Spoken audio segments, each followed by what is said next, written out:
Boa noite a todos, sejam todos muito bem-vindos. O texto para a reflexão de hoje vem com o título Agosto. Só quem vive bem os agostos é merecedor da primavera.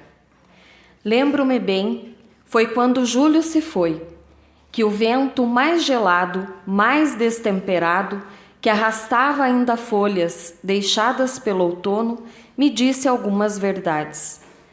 Convenceu-me de que o céu começaria a apresentar metamorfoses avermelhadas, que a poeira levantada por ele daria lições de que as coisas nem sempre ficam no mesmo lugar e que é preciso aceitar que a poeira só assenta depois que os redemoinhos se vão. Foi quando julho se foi que a minha solidão me convidou para uma conversa e me contou de tempo de esperas e me disse que o barulho das árvores tinha algo a dizer sobre a aceitação. E eu fiquei pensando como elas. As árvores aceitam as estações que, se as estremecem, também lhe florescem os galhos. Mas tudo a seu tempo. Foi em agosto que descobri que os cachorros loucos são, na verdade, os uivos que não lançamos ao vento. São nossos estremecimentos particulares que a nossa rigidez de certezas não nos permite encarar. O mês de agosto tem muito a ensinar, porque agosto é mês jardineiro. É dentro dele, berço do inverno, que as sementes dormem. Aguardam seu tempo de brotar. Agosto é guardador da boa nova, preparador das flores. Agosto é quando Deus deixa a natureza traduzir visivelmente o tempo das mutações. Mude, diz agosto, em seu recado de sementes. Aceite, diz agosto, com seu tempo frio de vento que levanta poeira e faz avermelhar o céu. Compartilhe, diz agosto, agasalhos, sopas quentinhas, cafés com chocolate, abraços mais apertados. Eles também aquecem a alma e animam o corpo. Distribua mais afetos, que inverno é acolhimento, é tempo de preparar setembro. E de setembro todos sabemos o que esperar. Esperamos a arrebentação das cores, que vem com seus mais variados nomes, vem em forma de flores. Vamos apreciar agosto, recebê-lo com o espanto feliz de quem não desafia ventos. Que ele desarrume e espalhe suas folhas e levante poeiras.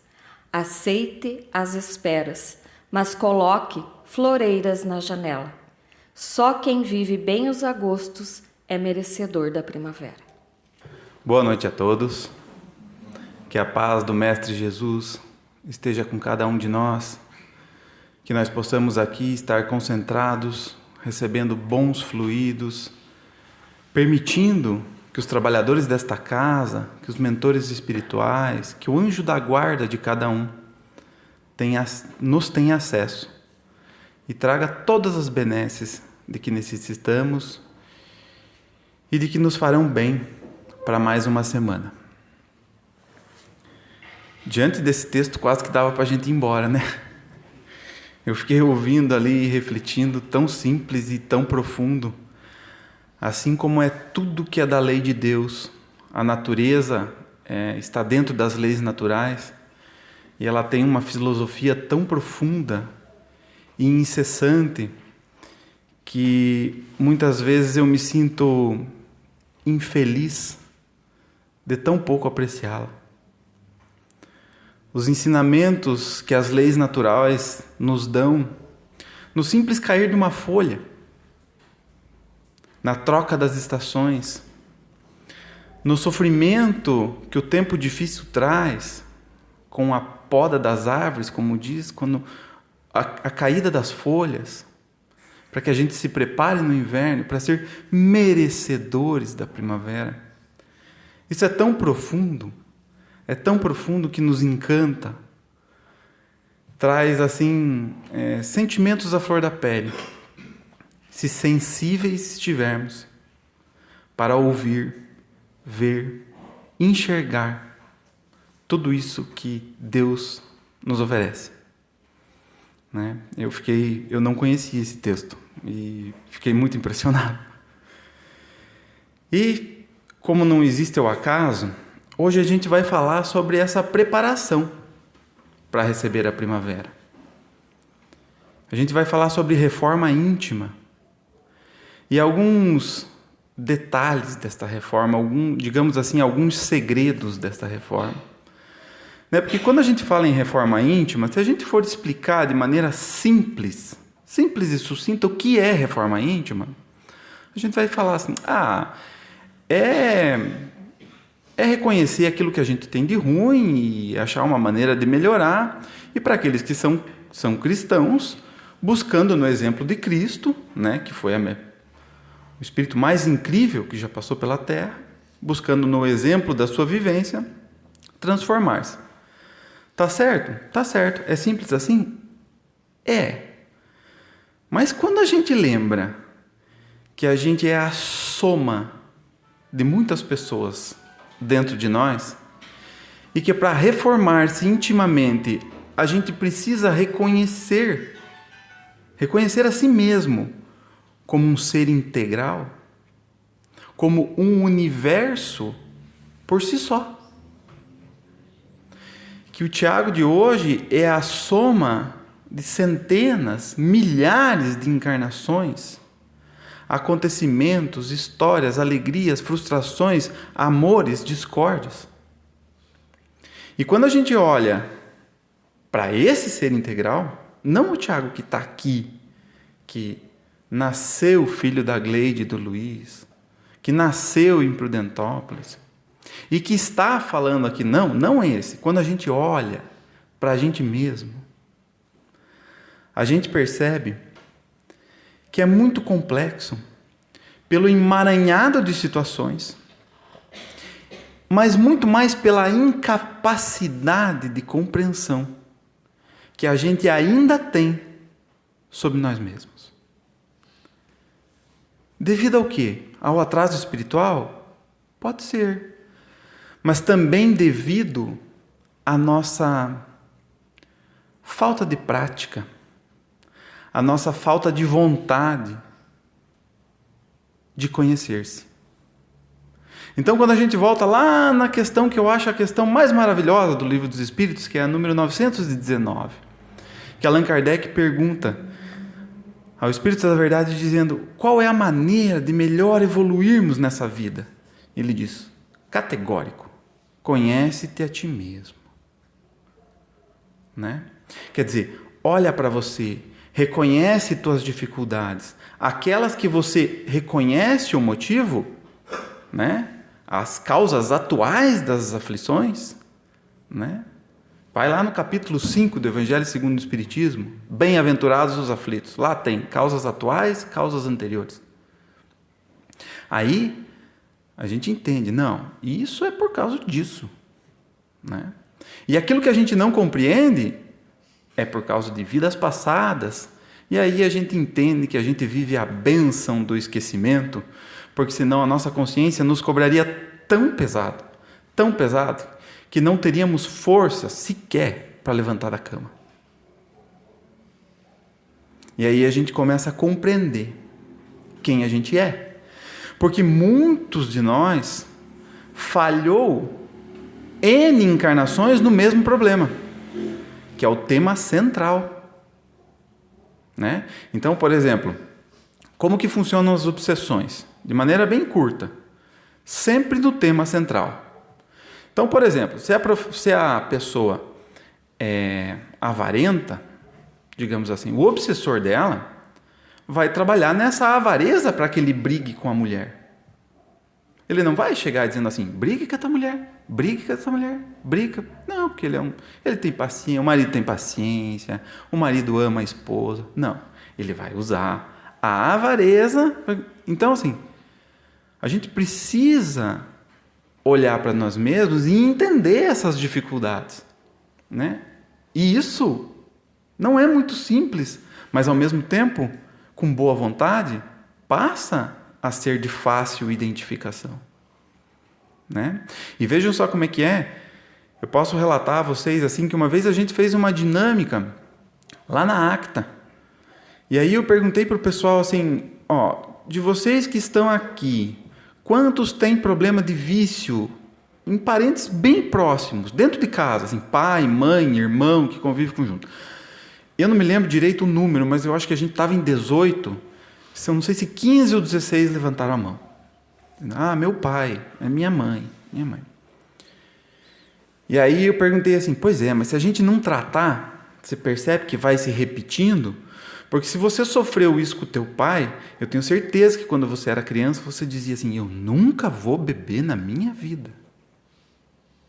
E agora nós estamos aqui, na Acta, né? E eu perguntei, se a gente manter esse percentual aí de mais de 80%, quantos de vocês estão dispostos a ver os filhos de vocês na mesma situação?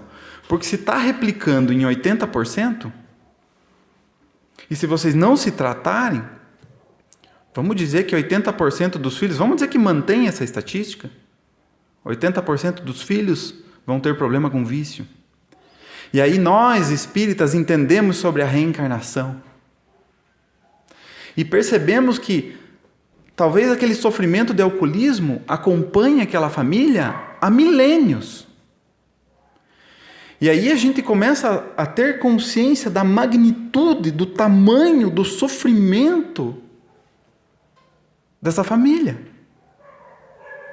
E enquanto as pessoas não pararem para refletir e botar um ponto final nessa história, ela vem se replicando. E Jesus já esteve entre nós há mais de 2000 anos, nos dando o caminho, e a gente ainda está brigando por política, por dinheiro, por um almoço mal temperado pelo marido ou pela esposa. Às vezes é briga para a semana. E a gente vem replicando como se fosse uma bola de neve, sempre reagindo e nunca agindo. Então, será que somos donos da nossa vontade? Porque quando a gente reage, a gente não é. Porque se eu trabalho, o meu pensamento e a minha atitude trabalham através da reação, dependendo a minha atitude, vai depender do que o Antônio Marcos fizer para mim. Então, eu não sou dono da minha vontade, né? Então, é hora de refletir. É de olhar para si mesmo, compreender-se sem julgamento, sem se sentir inferior. E agora, nesse decorrer, eu vou explicar por quê. A gente tem que entender que a reforma íntima é um carro andando com defeito. Não dá para parar a viagem para arrumar. Já pensaram? É complicado. Então, a gente saiu daqui, sentido Curitiba, estamos dentro do carro andando e está dando defeito. E não tem o que fazer. Tem que consertar andando. Sabe? Mas aí, a gente pega lá o exemplo de Jesus. Você lembra quando Jesus veio para a Terra? Quem que ele escolheu para estar junto dele? Porque às vezes eu paro e fico pensando que se Jesus falasse assim, eu acho que eu vou descer com 3.000 anjos, mais 4.000 espíritos de luz, a gente vai reencarnar todos de uma vez e bora, vamos transformar isso aí. Dá a impressão que seria mais fácil, né? Agora, será que o Tiago, o Antônio Marcos, vocês que estão... Será que a gente ia se identificar daí? Ou será que a gente ia falar, mas também, né? Até eu, com uma equipe dessa. Quem que Jesus escolheu? Por exemplo, para ser o chefe dos apóstolos, Simão Pedro. Simão Pedro era brabo, nervoso mesmo, lembra? O soldado chegou, ele embainha tua espada, Simão. Quem com ferro fere, com ferro será ferido. Machista, Maria de Magdala, tentou trabalhar na casa do caminho, atender junto com eles. Não, você não é bem-vindo aqui. O que vão achar da nossa... esse foi o Espírito escolhido para ser o líder dos apóstolos. Tem muita diferença da gente assim? A partida não. A chegada é outra coisa. Vocês acham que foi à toa que Jesus nasceu numa manjedoura? Sem nada. É ensinamento desde a chegada. É para mostrar que não interessa da onde você está partindo. Interessa aonde você vai chegar. Então, de hoje em diante não tem desculpa. Não interessa. Se você partir hoje, joia. Se você é machista, se você é brabo, se você é nervoso como Simão Pedro, olha o exemplo. Saulo de Tarso, que passou a ser Paulo, assassino de cristãos. E Jesus escolheu ele, dizendo: Saulo, o mal é audacioso e eu preciso dessa audácia. O maior divulgador do Evangelho, que já pôs os pés no planeta, foi Saulo de Tarso, que era um doutor da lei, assassino de cristãos. Né? Ficou cego na estrada de Damasco, e vocês conhecem a história dele. Passou a ser o maior divulgador. Então, a gente precisa entender que ninguém precisa estar pronto para começar a trabalhar, para fazer aquilo que é certo. É fazendo aquilo que é certo que a gente fica pronto. É o contrário, é como o outono, é como o inverno. É trabalhando ali que a gente se torna merecedor da primavera, e não ao contrário. E tem um exemplo bem legal de Chico Xavier, bem legal, que ele dizia assim: eu me sinto uma lesma rastejante. A gente pensa, nossa, coitadinho, né? Ele falava, mas só para frente. Então, a lesma é devagar, vai rastejando, mas nunca vi de ré. É só para frente. Né? E a gente devia ser assim porque, posso falar por mim, ou alguns de nós aqui, quantos de nós está em círculos? Vamos falar só séculos, para não ficar tão ruim para nós.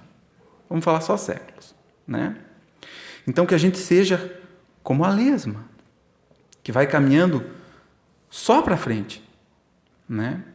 Muitos de nós, às vezes, vivendo esses círculos viciosos e sem reflexão, a gente vai repetindo as nossas atitudes, e não presta atenção. E a partir do momento que a gente começa a pensar, né, começa a refletir sobre isso, existe uma mudança dentro de nós. Mas não é uma mudança de atitude ainda, é uma mudança do pensamento. Por isso que eu gosto de dizer, as pessoas falam dentro da doutrina espírita, já viu o Divaldo falando, e é bem complexo, dizendo assim, você é aquilo que pensa. E eu penso que nós somos mesmo aquilo que pensamos, mas nós também somos aquilo que nós gostaríamos de ser e ainda não somos. Né? Porque se você falar para uma pessoa, por exemplo, depressiva, que ela é aquilo que pensa, ela vai pensar, meu Deus, eu só penso tristeza, eu só penso ruindade. Então nós somos aquilo que pensamos, mas nós também somos aquilo que nós queremos ser. Né? E aí, o que acontece?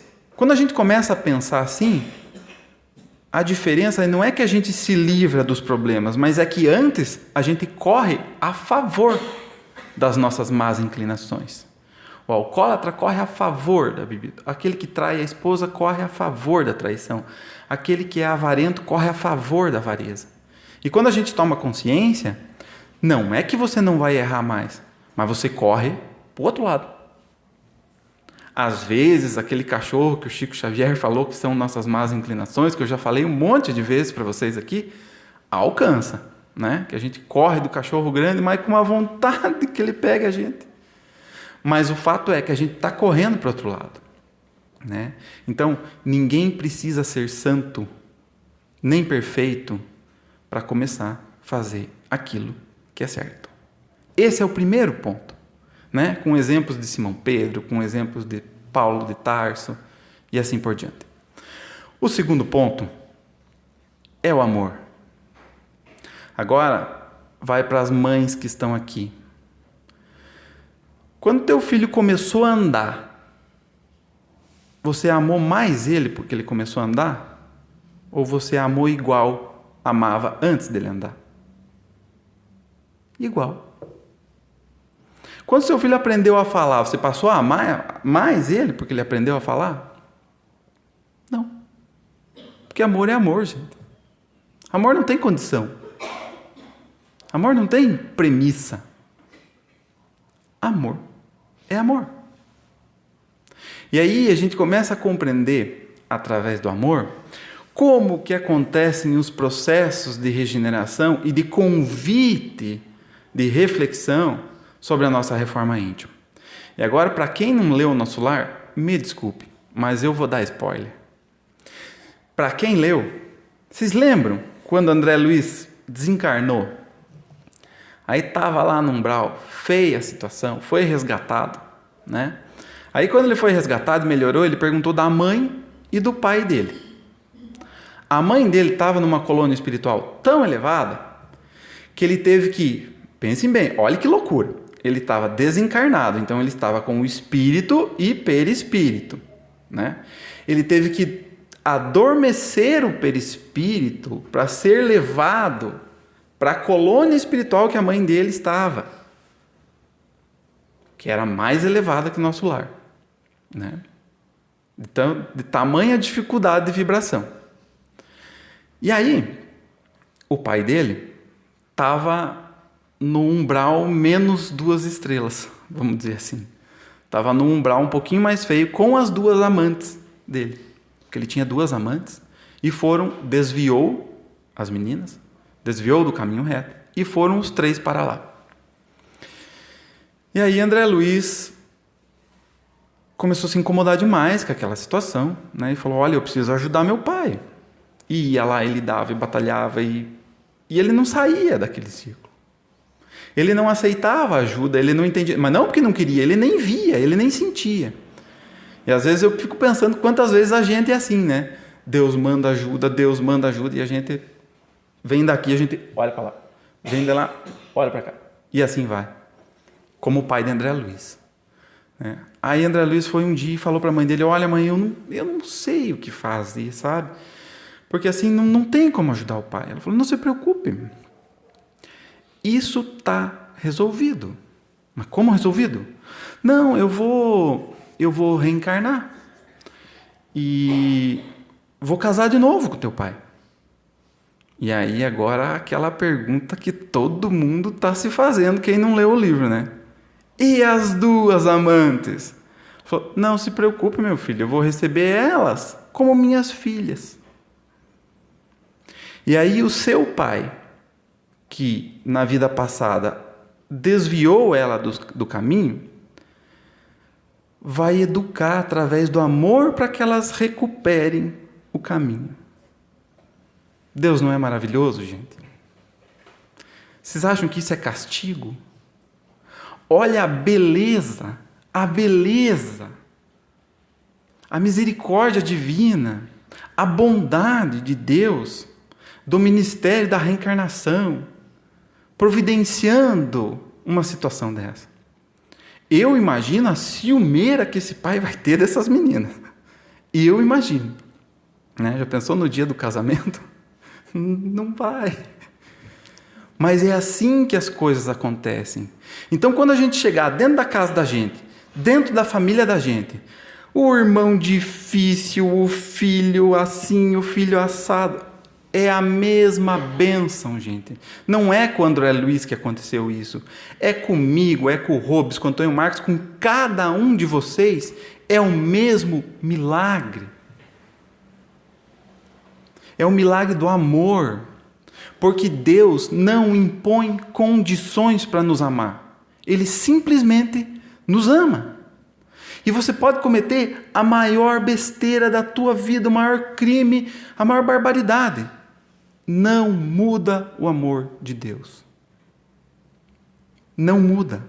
Então, se somos amados incondicionalmente, e estamos exatamente no lugar com as pessoas, na situação de que precisamos, olhemos ao nosso redor com mais amor, com mais carinho, com mais compreensão, com mais paciência, com mais perdão, com mais indulgência, com mais caridade. Porque é engraçado que tudo aquilo que a gente reconhece como grande na Terra é diferente no mundo espiritual. Porque se a gente perguntar assim, na história de André Luiz, quem era a mãe de André Luiz? Uma historinha assim, né? O que ela fez? Amou André Luiz.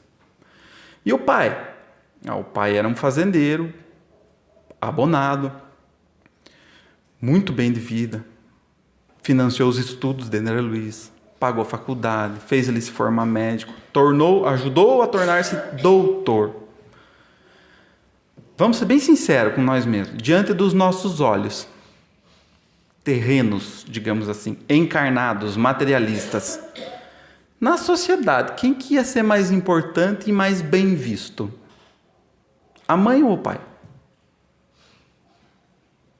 Eu não tenho dúvida nenhuma que o pai. Não por gente estranha, por nós mesmos, por eu, Tiago. E a mãe de André Luiz o quê? Imperceptível, quase insignificante. Aí lá no mundo espiritual, inverte o papel, né? Que André Luiz, já regenerado, teve que adormecer em perispírito para poder ser levado até a colônia espiritual dela. E ela fala, não se preocupe, eu vou voltar, vou reencarnar, vou casar com ele de novo. Se vocês forem ver lá no livro Fonte Viva, no capítulo 106, Emmanuel traz uma mensagem linda e reflexiva, mas pesada também. Ele fala sobre a gente tirar a cortina do nosso eu. Porque a gente tem esse hábito de buscar nas pessoas encontrar a gente mesmo. Então, eu me dou muito bem com o Antônio Marcos porque ele compactua das minhas ideias. Eu me dou muito bem com a Dani, com o Robson, a gente compactua das mesmas ideias.